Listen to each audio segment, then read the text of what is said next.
To put it simply, it'll be about $500 million by the time we're done on both films put together, part one and part two, which is over 4,000 crores. Okay, let's be real. After watching Adi Purush, I was like done emotionally. I didn't even bother finishing the movie. I just left. So when I heard another adaptation of Ramayana was coming, I didn't have much hopes. But then I looked into Namit Malhotra's Ramayana and wow, this one looks actually kind of amazing. Let's talk about the guy at the center of all of this, Namit Malhotra. He's not your usual producer sitting on a pile of cash. This man runs DNEG, one of the most respectful visual effects companies in the world. I'm talking about Inception, Dune, Oppenheimer, Interstellar, you name it.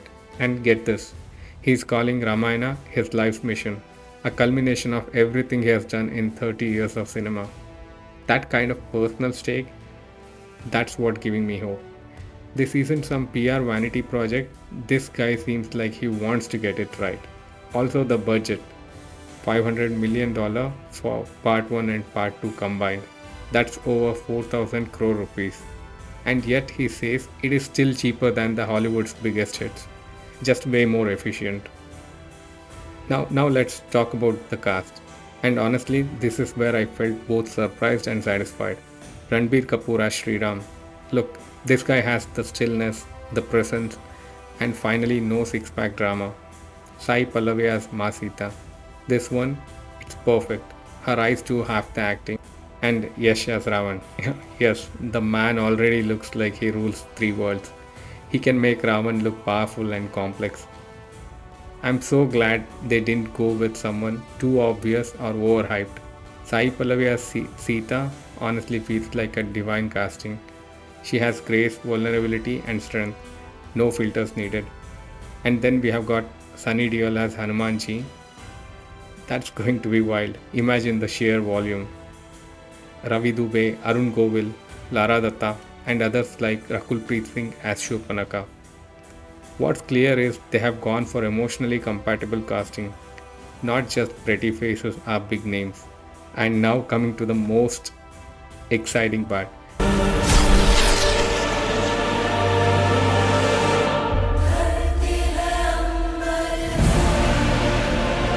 The part that gave me actual goosebumps. Yeah, Rahman plus Hans Zimmer. This combo is wild. It's like two titans coming together to score something that came before the time itself. Namit said the soundtrack need to be pure and timeless with no references because the Ramayana came before anything else. What moved me most was Hans Zimmer's humility.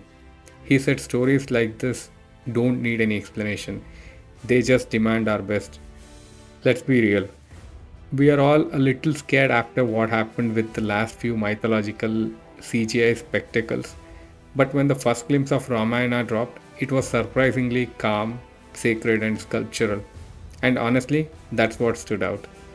No loud VFX flexing, just gods shown like they are supposed to be. There is a scene with Trinity gods, Brahma, Vishnu, and Mahesh, and it doesn't feel forced. The visuals feels like puja, not a Marvel trailer. I love that. Also, Ravan's present isn't cartoonish. They have built him up as someone who truly controls three realms, not just a mustache twirling villain. One of the biggest wins here, part 1 is already done filming. That is huge.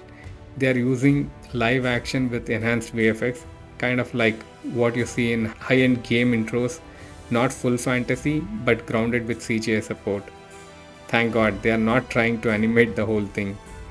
It keeps it more human and more real. And here's what I'm really happy about. They are planning AI powered multilingual dubbing, so the global release won't feel like a patch job. It will sound natural in every language. This isn't just a movie anymore. It feels like an India's answer to all the big franchises. And for once, we are not chasing Hollywood. We are doing our story the way we feel it, the way our parents told it. Maybe it might resonate everywhere. I don't want to jinx it, but if this lives up to even half the potential of what I'm seeing, it will become the kind of film people around the world remember for decades. Let me know what you think in the comments. Do you feel hopeful or are you still kind of skeptical? Hit like if this gave you something to think about and subscribe if you want more raw and honest takes like this. Catch you in the next one. Until then, stay grounded, stay curious, and don't lose faith in the storytelling yet.